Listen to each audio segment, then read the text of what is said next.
الحمد لله وحده والصلاة والسلام على من لا نبي بعده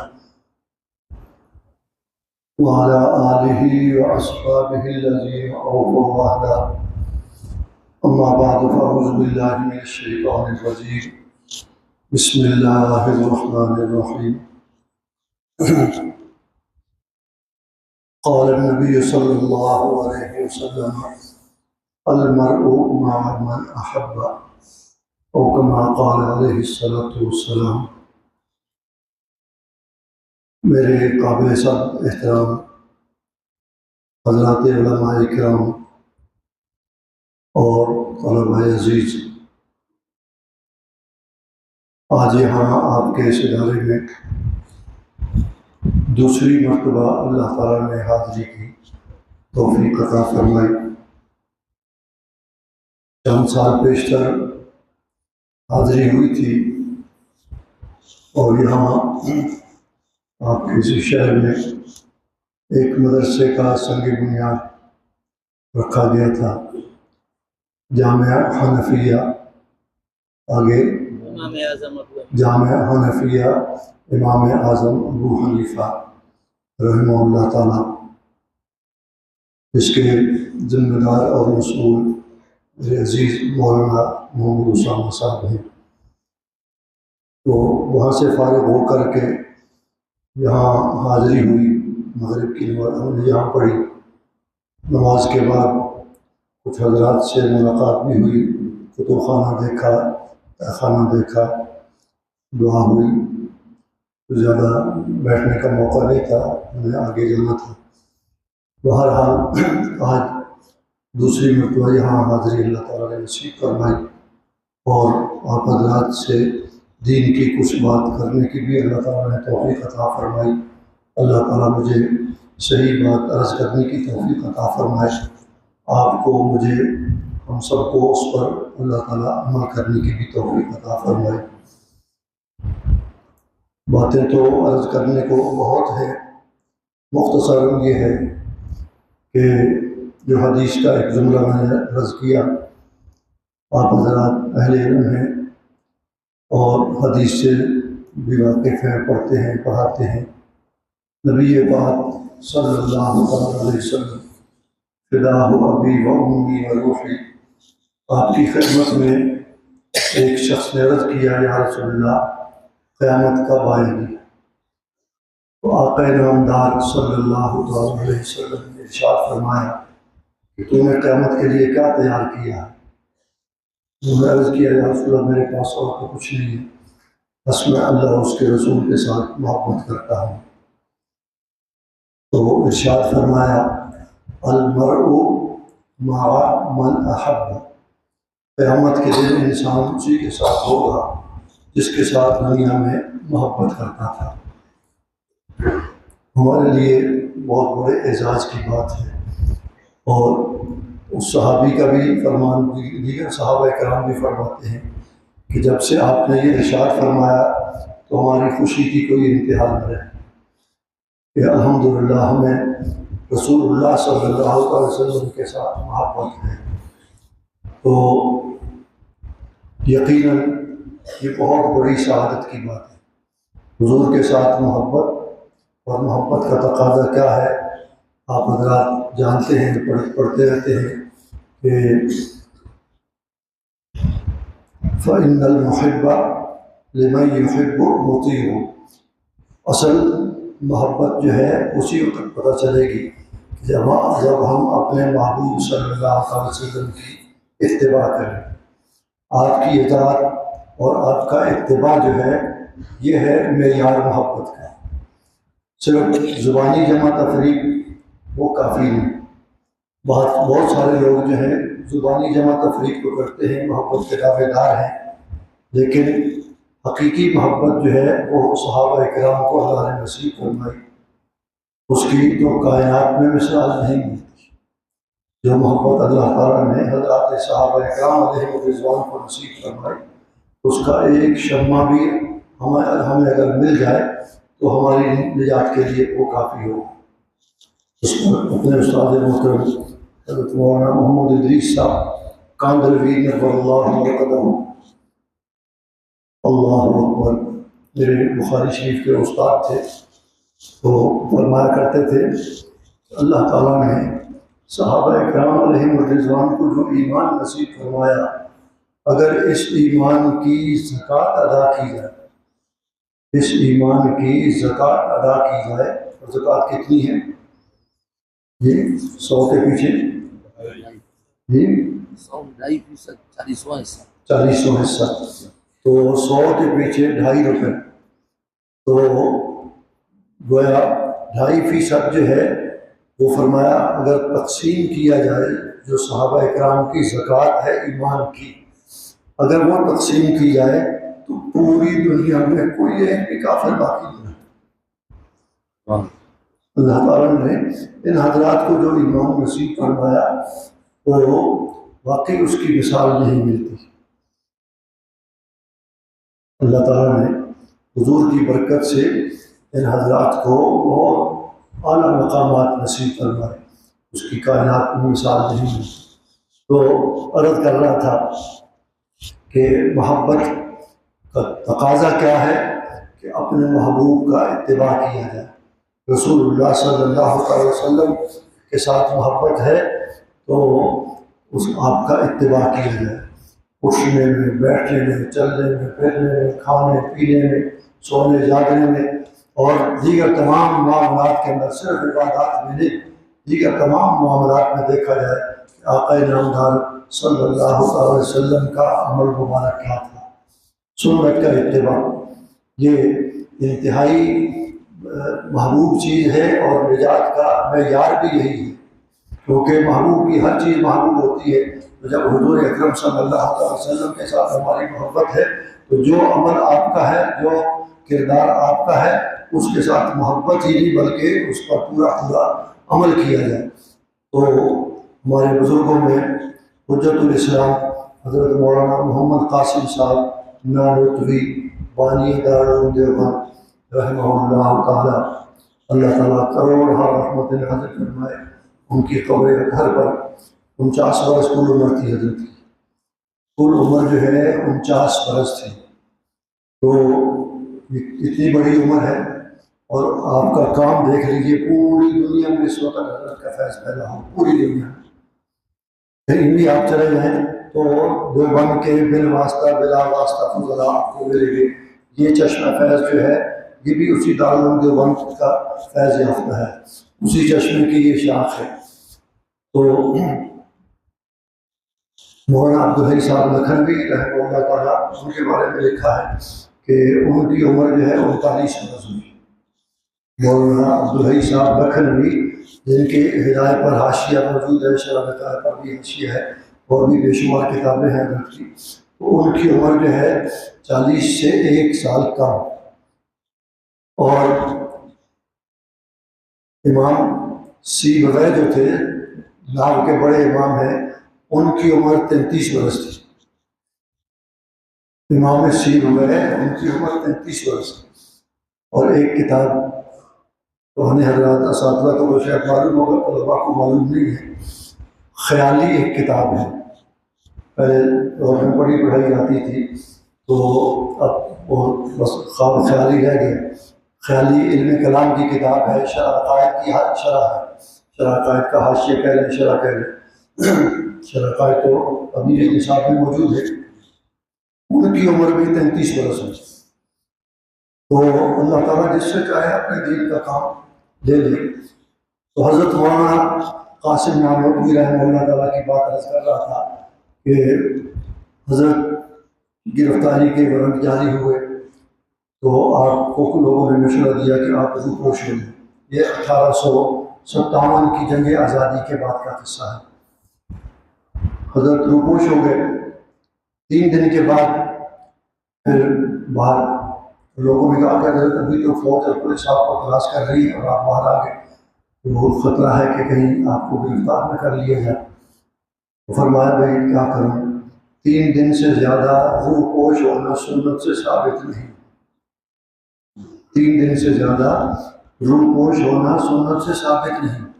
خطرہ کتنا ہے، اور انگریز جس کو پکڑ لیتے تھے وہ سولی سے کم جو ہے وہ سزا نہیں دیتے تھے۔ تو آپ نے یہ سارا خطرہ مول لیا اور فرمایا کہ چونکہ سنت سے ثابت نہیں ہے 3 دن سے، وہ 3 دن رات جو آپ غار سور کے اندر روپوش رہے، اسی کی طرف اشارہ فرمایا کہ 3 دن سے زیادہ روپوش رہنا سنت سے ثابت نہیں، اس لیے میں زیادہ نہیں رہ سکتا۔ اللہ تعالیٰ نے پھر ان کا تحفظ بھی فرمایا۔ دیگر حضرات تو گرفتار بھی ہوئے، سزائیں بھی ہوئی۔ حضرت نقوی رحمہ اللہ تعالیٰ گرفتار نہیں ہو سکے۔ ایک دفعہ مخبری ہو گئی، چھتہ مسجد جہاں دارالعلوم دیوبند کا آغاز ہوا، وہ مسجد ابھی تک بھی موجود ہے چھتہ مسجد کے نام سے۔ تو مخبری ہو گئی کہ مولانا قاسم صاحب جو ہیں وہ مسجد کے اندر موجود ہیں۔ پولیس فوج وہاں پہنچ گئی، حضرت مسجد کے اندر تشریف فرما تھے، تو انہوں نے حضرت ہی سے سوال کیا بھئی مولانا محمد قاسم صاحب کہاں ہیں، مولانا محمد قاسم صاحب کہاں ہیں؟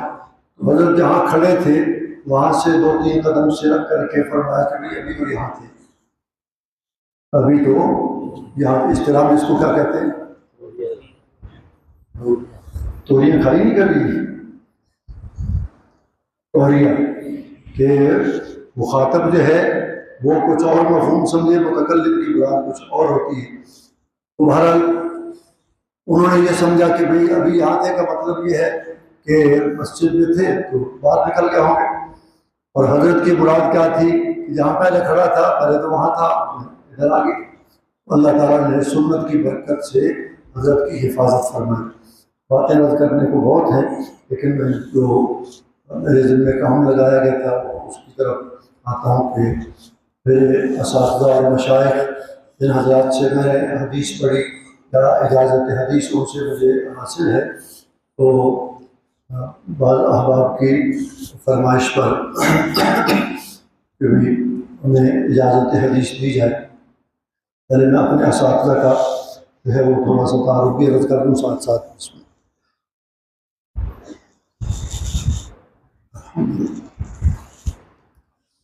بخاری شریف میں نے الحمدللہ امام المحدثین حضرت مولانا محمد ادریس صاحب کاندھلوی نور اللہ وقتہ سے پڑھی تھی، اور حضرت کا جو کہ سال کے اخیر میں انتقال ہو گیا تھا تو کچھ حصہ جلد ثانی حضرت مولانا مفتی جمیل احمد صاحب تھانوی نور اللہ وقتہ مجھے پوری کرائی، اور اسی کا کچھ حصہ پہلی جلد کا حضرت مولانا عبید اللہ صاحب رحمہ اللہ تعالیٰ جو جامع شریفیہ کے محترم تھے اور حضرت مدنی رحمہ اللہ تعالیٰ کے خاص تلامذہ میں سے تھے، تو انہوں نے پوری کروائی۔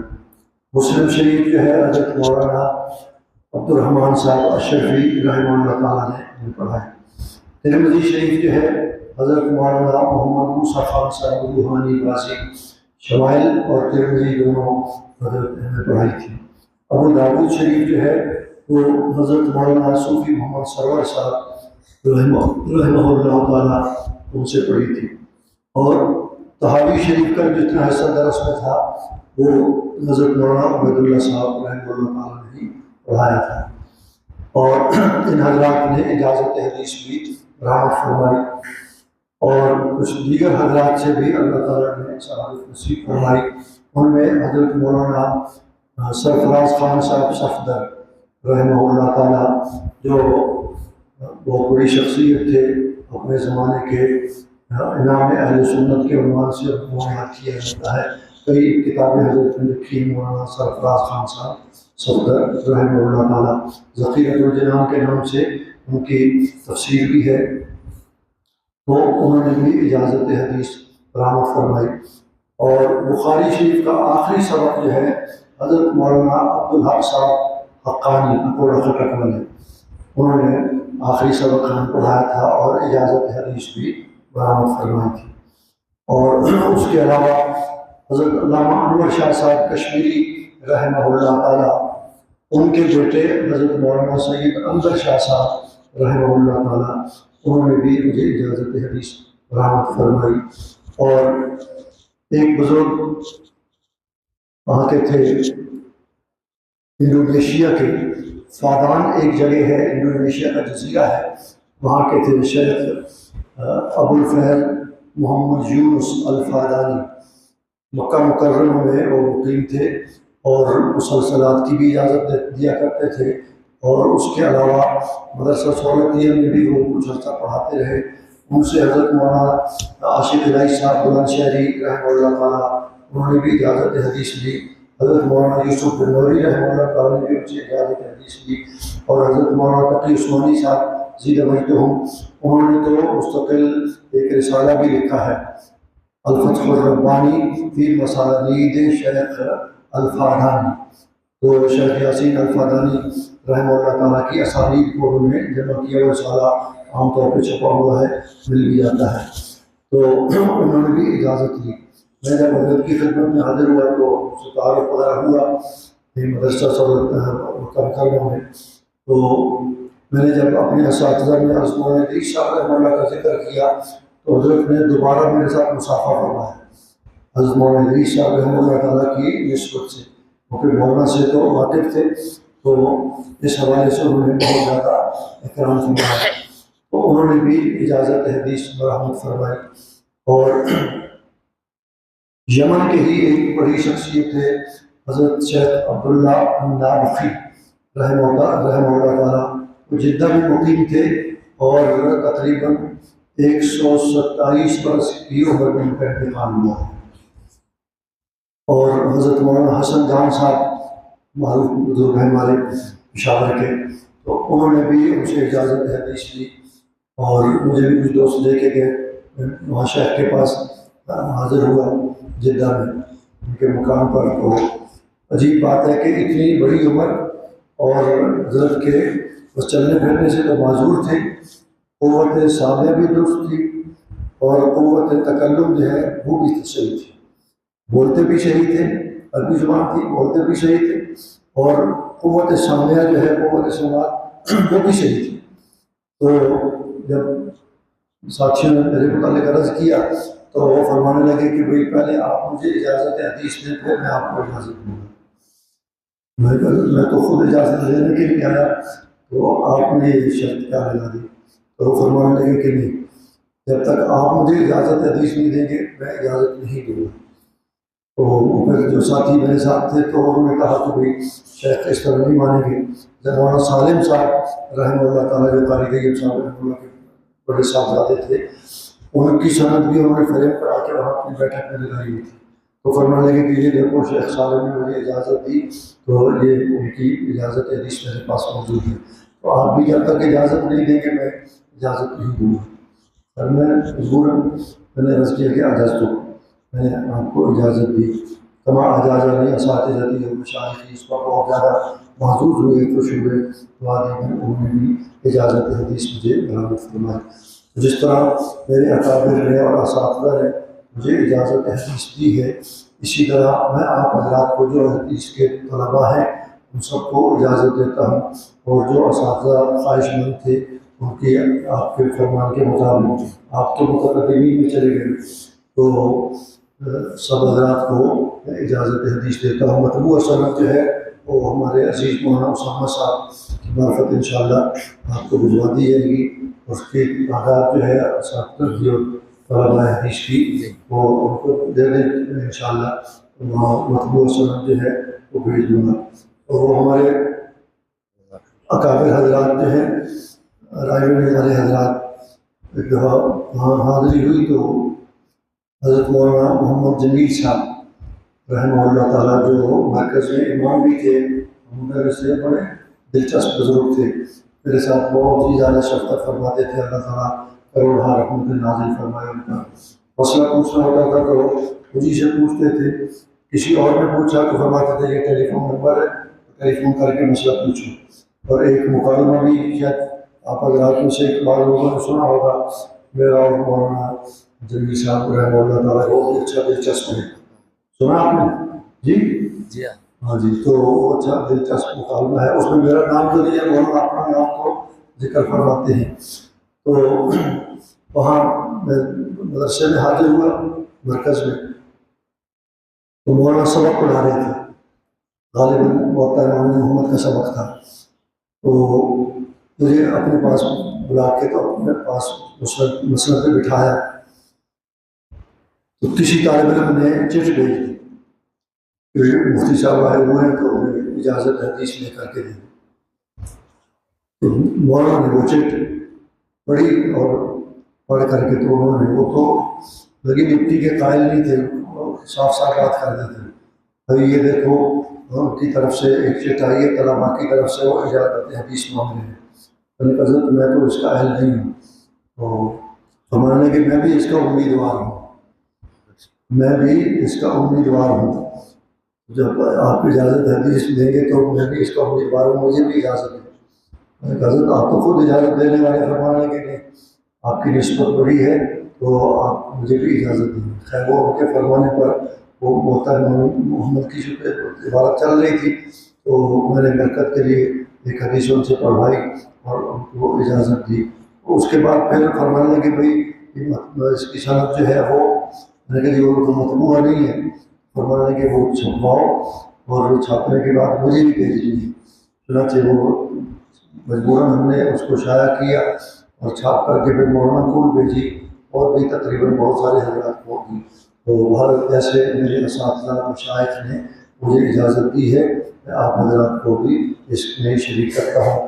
اور ہمارے ایک بزرگ تھے وہ فرمایا کرتے تھے یہ اصل اساتذہ تو آپ کے وہی ہیں جن سے آپ نے حدیث پڑھی ہے، اصل اساتذہ وہی ہیں، لیکن چونکہ اکابر کا مشائخ کا یہ معمول چلا آ رہا ہے وہ اجازت حدیث دیتے ہیں تو اس غرض کے لیے کہ شاید آپ کو کسی وقت یاد آ جائے تو اپنے اساتذہ کی دعاؤں میں ہمیں بھی شامل کر لیا جائے، تو امید ہے کہ اس کی برکت سے شاید ہماری بھی نجات ہو جائے۔ اور بلکہ دوسرے جو طلباء ہیں برکت کے لیے ان سب کو اجازت دیتا ہوں۔ اور قرآن کریم کی بھی اجازت جو ہے اس کی بھی ہم نے تو سند چھاپ رکھی ہے اور وہ بھی نبی صلی اللہ علیہ وسلم تک ہے، تو وہ ہم کو نہیں دیا کرتا، لیکن بہرحال اگر موقع ہوا تو انشاءاللہ جی اس کی بھی ہم متمنی ہے، اس کی ہے چلو اس کی بھی اجازت تو میں نے عرض کر دی کہ اس کی بھی اجازت دیتا ہوں۔ اللہ تعالیٰ آپ سب حضرات کو علم نافع نصیب فرمائے اور مجھے بھی اللہ تعالیٰ صحت و عافیت کے ساتھ تک زندگی ہے، صحت و عافیت کے ساتھ اللہ تعالیٰ زندگی رکھے اور خاتمہ اللہ تعالیٰ ایمان پر فرما دے۔ اور اپنے اقابر کے ساتھ جیسے میں نے ابھی عرض کیا کہ المرء مع من احب، اللہ تعالیٰ نے جس طرح دنیا کے اندر اپنے اقابر کے ساتھ وابستہ فرمایا، آخرت میں بھی اللہ تعالیٰ انہیں حضرات کے ساتھ مخصوص فرمائے۔